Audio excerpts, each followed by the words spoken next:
natafuta dawa ya kujiua.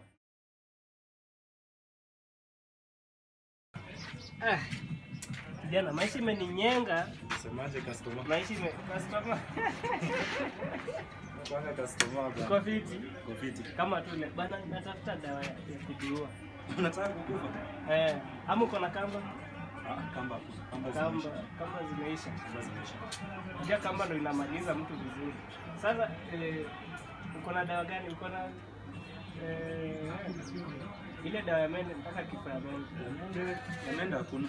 Hauna? Hiyo tunauzanga siku. Ile ni imebakia ni Faradan. Faradan. Inauaje mtu?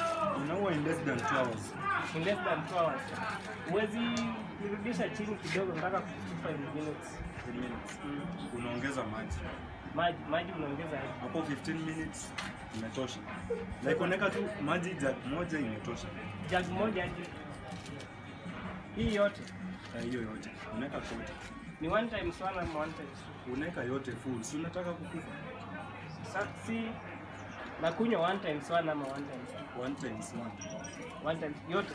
One times two polisi ndio watakonfirm. Hiyo ya pili polisi ndio wanakonfirm. Anyway, kwenda ujenyeje enda kufa.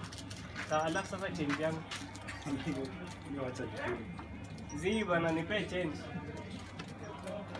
Mjinga nipe change. Change yangu. Change ya nini? Change bana nipe change. Wewe enda kufa. Si unaniuzia hii kitu ni 25 bob nimekupa. Ama ndo kusaidia kukufa. Wewe Ishie. Nipe change. Enda. Change bana wewe. Hakuna change. Unajua sitarudi tena. Enda. Unafukuza leo customer, sitarudi hapa tena. Acha niende WhatsApp group. Ya nini? Si wewe unaenda kukufa. Wewe usitaki change yangu. Ishia bana. Mungu anakuona. Najua nitakufa alafu narudi. Bye. Dawa za kulevya zitawamaliza.